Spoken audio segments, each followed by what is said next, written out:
Hey, welcome back to the channel. All right, we're now on to the Cosmic Champions on our semi-annual best or top 10 champions in each class. You know, we've done it in December, now we're going through in June. We've done 4 of the classes already in Tech, Mystic, Mutant, and well, I guess now this will be Cosmic. Science and Skill will come out later. We've done this in what I feel is least strong to strongest classes. They're all really good. When Mutant's the worst, you know that's pretty good. I will give my servers rankings, my Discord servers rankings. Everyone is able to vote, and people with an honorary role due to their activity or special circumstances that they have earned are able to suggest champions, and then everyone votes. And then I will also give my personal top 10. This will not be through the help or the oversight of the MCoC Illuminati. So this is truly me. What I think, if you're interested in what some other Illuminati's members think, Campo is doing his own top 10. I highly suggest you check that out. Campo MC, and then B McG does his monthly tier list as well. I'm taking a break from mine because we're doing all of this month. There's a lot of top 10 and rankings. It's a lot of fun, but we'll get back to the general tier list next month. All right, let's go ahead and move into Cosmic. Just so you know where we've been, where we were in December of last year. My servers rankings were 1, Hercules, big surprise. Number 2, Hulkling. Number 3, Galan. That was a very fierce contested vote there on that. I remember even the responses from the video. Then Cosmic Ghost Rider, Hyperion, Odin, Null, Angela, King Groot, and Corvus. This definitely has changed. Mine was Hercules number 1, Hulkling 2. I was very confident in that. Galan, Cosmic Ghost Rider, Hyperion. You can see our lists are pretty much exactly the same. And then they start to change here a little bit. I went then Null, Corvus, Odin, Angela, Venom Pool, and this does definitely get changed as we go. All right, so this year's voting, June 2023, my servers' honorable mentions were Venom, Venom Pool, Corvus, Cersei, Gamora, Captain Marvel movie, and Terrax. And on mine, we have Odin, Corvus, Medusa, Captain Marvel movie, and Venom Pool. You can already see champions who have moved out of the top 10. And honestly, I didn't really have to think too much on this one. I was surprised. Cosmic is very, very top heavy.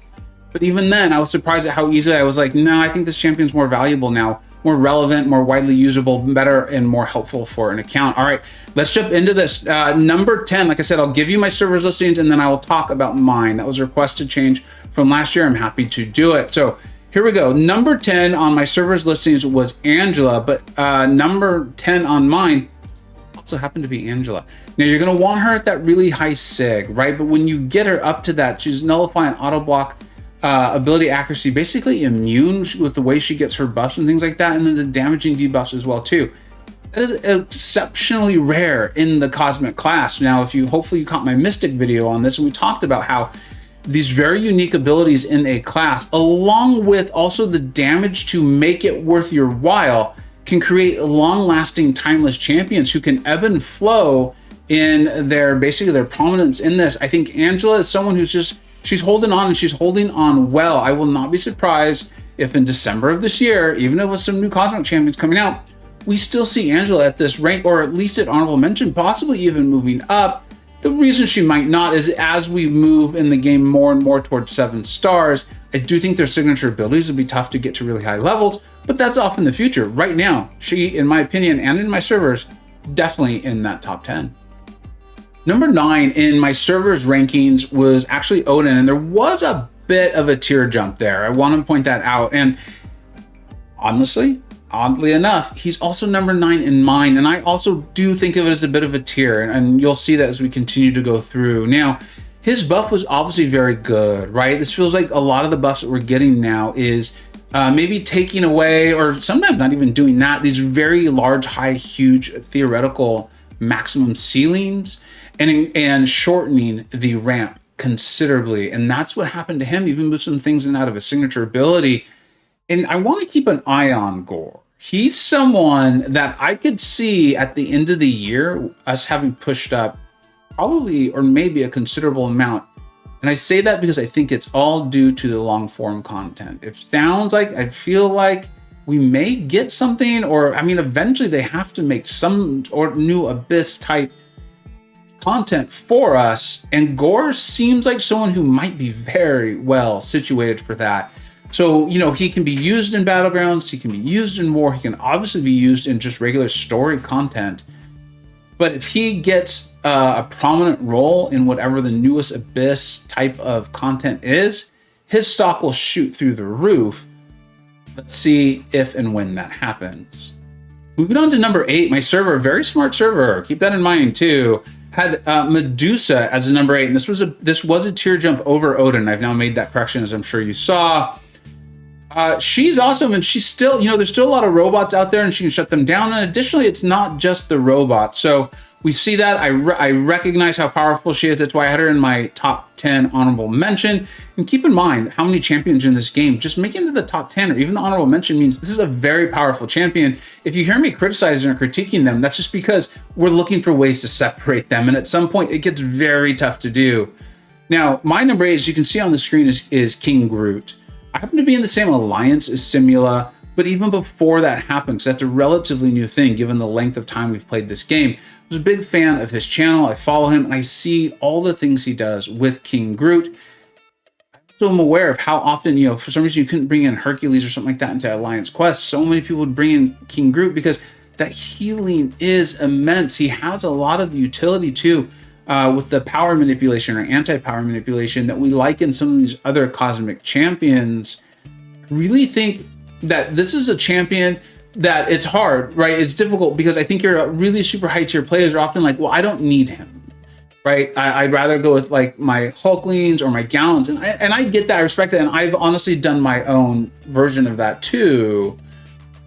But advice I've given to other champions, other summoners, isn't necessarily to rank the King Groot over those necessarily, but it's to make sure you don't dismiss King Groot, because I think there's a lot of items, a lot of value in this champion coming with that utility, and then also has really nice damage. His buff was phenomenal. If you're looking for King Groot gameplay, make sure you check out Simula 67. Make sure you check out his channel because I really think you'll be impressed by King Groot. This is a champion that frequently just gets passed over. I almost feel like a little badly for it because I'll put signature stones into him. I've ranked him up. I have him at rank 3. And I want to get very excited about him because I recognize how good he is. But I just end up passing him over for other champions when it comes time to make those big rank ups. That being said, I really believe he's the number 8 champion, Cosmic, at least right now, in the game. Okay, number 7 is where things start to get really interesting. We have another bit of a tier jump, and this is the first time, I'm going to tell you my servers first, as we've been doing. It's actually Adam Warlock. Now, you're going to see Adam Warlock actually higher on my list, but I think he is by far the biggest wild card in this whole thing. I think by the end of 2023, I mean this one, I think we could see people reasonably arguing for he's the number 2 Cosmic Champion, just below Hercules. I also think there's a chance we don't see him in the top 10 and he's just a bit of an honorable mention. And I say, well, he can be tough to use sometimes. But we're on to my number 7. My server had Adam Warlock as number 7. My number 7 is Null. Now, I love Null. He's a champion I pulled very early, and everyone had him places like just this long form content monster. Cool thing is, he is. The even better news is he's really good in short form too. If you can get him awakened into that high sig. I mean, he's still good in the short form, but he's not going to be winning you stuff that's like a time battle, like Battlegrounds or something like that. But when he's got that signature level up, and you don't have to use him with recoil. If you're like, yeah, you do. And I'm like, no, you don't. Check it out on my channel, the Null playlist. You'll see him doing phenomenal things without the recoil tree. Now, of course, if you run them, he's that much better. But he is phenomenal without them. Campo has taken his to rank 5, and last I talked to him, does not regret it at all. Very, very happy with it. Null is phenomenal.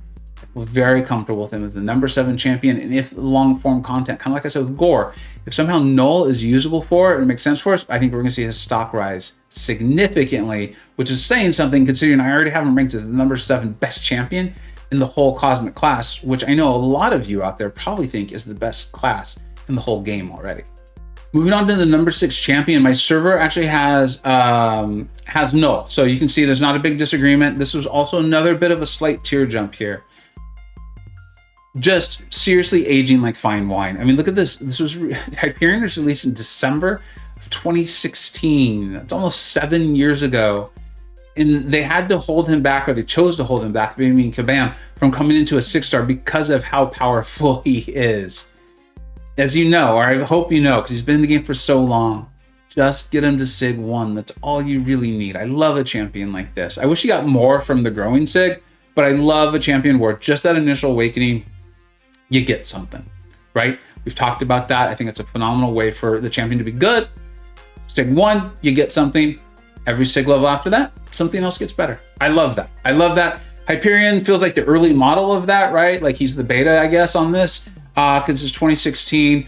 One of the things that I love about him, and I think the reason why we haven't seen it too frequently, and I've talked to you about this a lot, is he deals with power, right? So many of the fights deal with power manipulation. How's that power going to work? Can you throw your specials? Can you not? And his just goes, he has that power gain, and then he has the ability to land. He has versatility in his attacks. He can land the damage and debuff. He can land the armor break. And then, of course, he just can get those massive, massive furies. Oftentimes, you want him to go to the SB3 anyways. He's got a ton of versatility, and he does have an ask out of you. You can't just 5-hit combo over and over with him, right? So I feel like the ceilings that he can hit are worthy. They are not game-breaking. They're not overpowered. They're just extremely, extremely potent because you've hit the ass and you are rewarded with those ceilings and all the versatility that he has. I love Hyperion. Very, very comfortable with him as my number 6 champion. Let's go ahead and jump on to number 5. Server's number 5 was also Hyperion. It's kind of the ending of a tier for them. And actually, I'm in the same boat. Now, I talked to you a little bit about Adam Warlock, and he's got that pod. He's got his own little security blanket he just carries around with him. It just pops out of nowhere. He goes in there, he hides, he gets warm with his Wilby, and then he comes out and he beats the heck out of you. He's obviously awesome. I think there's no way that he's not at least in the honorable mention. I think the only reason why he might fall that low is if people get frustrated by him. He appears to definitely require extremely high skill and aggressive play style, which might not be for everyone. Additionally, there's going to be matchups, and I've talked to some people like Andrew the Rough. Andrew the Rough has done a phenomenal video on Adam Warlock. These are all Vega Battlegrounds contestants. I told you, I'm friends with these people. I like their channels. I learn a lot from them. So make sure you check out Andrew's channel for some Adam Warlock gameplay. And one of the things that a lot of people are saying is like there are I think they're saying like RPG. There's matches and defenders and nodes that he might not just work for. Like we saw that in his match there recently, where he tried to use Adam Warlock versus a Kingpin, and Kingpin shrugged the taunt, and as a result, he really couldn't play Warlock the way it was designed. But there's also phenomenal matchups for Adam Warlock. Nagase has shown this as well, so make sure you check that out. Of Warlock just destroying some pretty tough defenders that you often do see in Battlegrounds. I don't know if Adam Warlock's turned into the beast defender that I have a feeling he was designed to be. I don't know. I can't say for certain, but I think that might come and grow. I also have a feeling, sounds wild. I would not be surprised if Adam Warlock gets buffed, because I think he was designed and intended to be extremely powerful. Now, maybe he'll hit that. It's very new. So because it is so new, so few people have had a chance to use him. With Battlegrounds and War, you don't often get the time to just severely or extremely dive into a champion, find all their nitty gritty. I think let's give this time. He's an absolute wild card for me. I could truly see him being the number 2 champion in December, and I could see him being all the way down an honorable mention. Very curious on your thoughts. And I don't want to spoil anything, but I'm very, very much looking forward to exploring him my own when I'm able to pull him. Let's go ahead and move on to the number 4 champion. Okay, number 4 in both my list and the server's list, and this was also another large tier jump. There's a jump here, and I think part of that's because, I talked about the potential high ceiling for Adam Warlock, and we just don't know. I'm not going to go into that again. Don't worry. But Cosmic Ghost Rider's been holding this down for quite a while. And when he first came into the game, kind of coincided with my channel first starting getting going. A lot of people probably don't even remember this. I actually pulled him early, put out some videos. To this day, my best performing video ever is actually still on Cosmic Ghost Rider. Did a lot of streams. And so the question often came up, like, who is the best Cosmic champion in the game? And it started at that time to seem like, it was probably maybe Cosmic Ghost Rider. And he really hasn't relinquished that, as much as just some other champions who potentially, in my opinion, are more relevant in the very hard ass versions of the game. Now, yes, I'm aware of Slayer of Gods. I am. I even like the young man. And if you can pull off what he does, then more power to you. And I could see some of you being like, no, he's the best cosmic champion in the game. I can't tell you you're wrong, but I can tell you from my experience, he's number 4. And that's a phenomenal, phenomenal rating. I really do like his Awaken ability. It is incredibly unique in the cosmic class to go along with all of his multiple possible damages and rotations. And if you get those rotations down, you're going to have a lot of fun in MCoC. Let's move on to the number 3 rated champion. Again, my server and I agree, and we both had a bit of a tier jump between 3 and 2.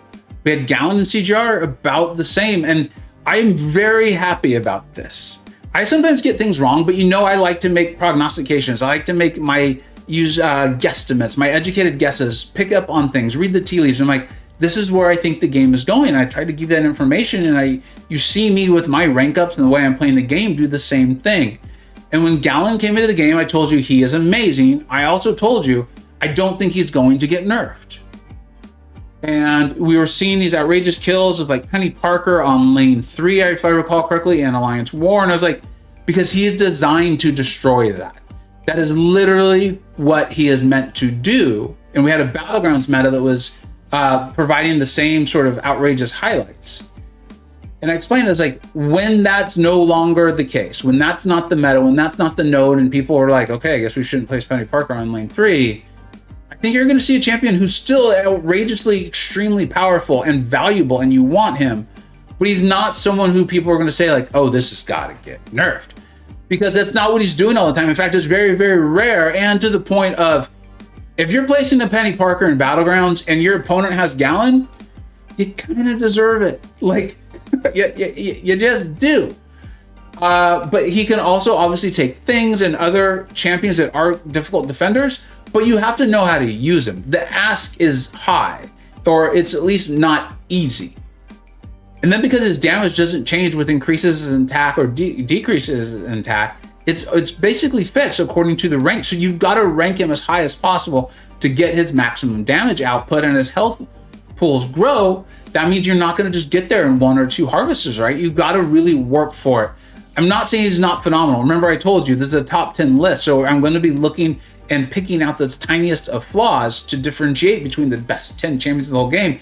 And I'm telling you, he's the 3rd best cosmic. That means he is phenomenal, but he's not flawless. And what we saw those first couple of months wasn't realistic. It wasn't going to be his role in the whole game. It just happened to be that way right then. And then we, as a player base, adjusted and stopped placing our Penny Parkers on lane 3 and placing our Penny Parkers when our opponent had a Galan. We adjusted. It was good. The other thing that's, I think, going to keep Galan up here for quite a long time, unless health pools just grow to these outrageous numbers, and even then you can just kind of complete his loops a few times, is that Fate Seal and Nullify immunity is just so incredibly unique in the Cosmic class. This is kind of going back to, hopefully you saw my Mystic, where there's a couple of champions like, no, there's an ability that I really just think is going to keep them timeless for a long time here. And similar to CGR and his Awakened ability, I think these are going to keep these fellas in the top 10 for a long, long time. I'm not going to predict the same longevity as like a Hyperion, but they're going to be there a while. I really believe that. Now let's move on to number 2. To the surprise of none of you who've been a long-time viewer of mine, I tested Hulkling on the CCP and I was like, you guys got to get him. He's that amazing. And to me, he is like he feels very much like some of the other champions that have come out in late 22, middle 22, and so far in this year. They're phenomenally well made. And when we play them, I think there's times where we think to ourselves, are they broken? Are they OP? Are they the terms that we would use to describe Nick Fury? And ultimately, after playing him enough times, I think, no, he's not. It's different. It feels like it's in the design.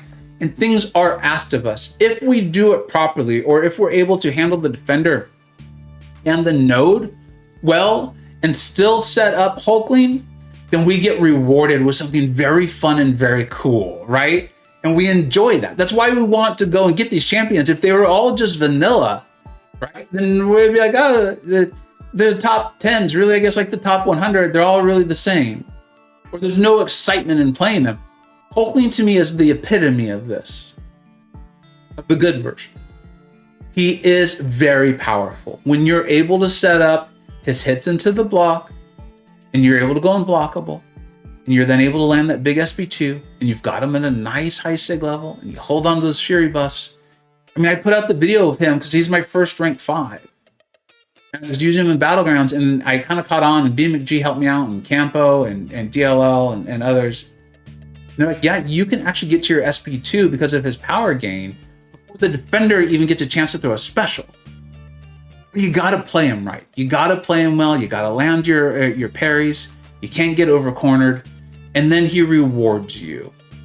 I love this champion. I love this champion. To me, he is the epitome of incredibly strong without being overpowered or broken.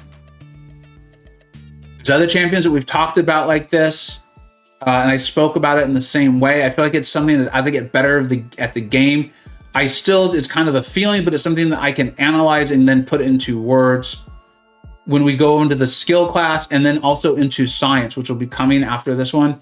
I think there'll be more chance for me to kind of explain this a little bit differently to you. Now, if we want to talk about broken, we want to talk about OP, let's go ahead and talk about the number 1 on my server and mine. It's a fellow named Hercules. His name is Hercules. It's a cat named Hercules. Very few of you are going to get that reference. If you got that reference, would you put it in the chat? I'm very, very curious if anyone get it. A cat named Hercules. So here we go. Hercules is good. Hopefully you've heard of him. I think he has a chance of doing some really good things in this game. I mean, I'll admit, the Eternity of Pain that just was Summer Pain, Eternity of Pain, whatever it was recent. I cheesed the heck out of it with Hercules because I wanted to save items. I know a lot of people didn't, and I respect them. I respect them for doing that. This is a game, and it should be fun. I enjoyed not spending my items, and that was very fun for me.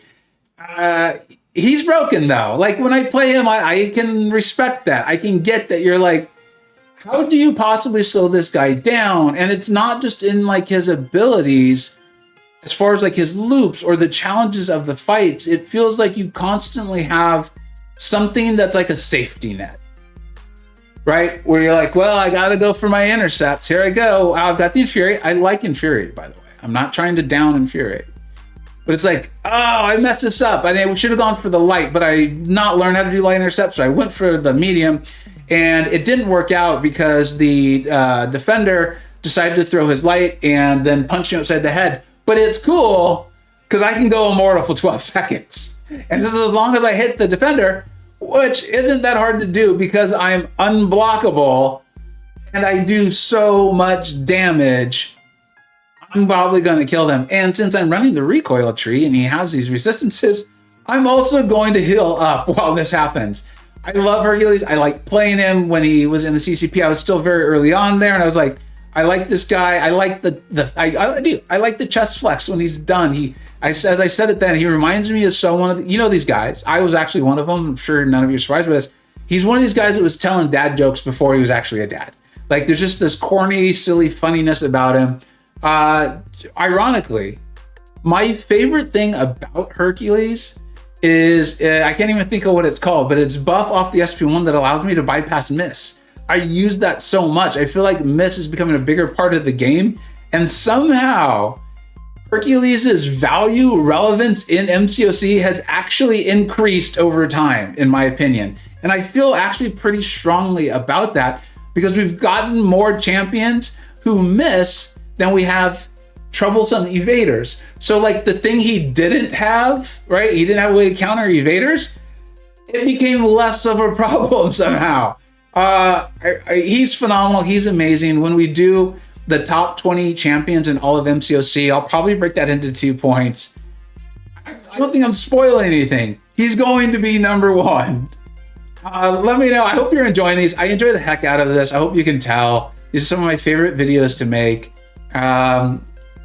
Hope you've enjoyed it. We still have 2 more classes, skill and science, to get out. Let me know what you think we got right. Let me know what you think we got wrong. Who was more in line with your thinking, my server or me? Thank you so much for watching. Take care.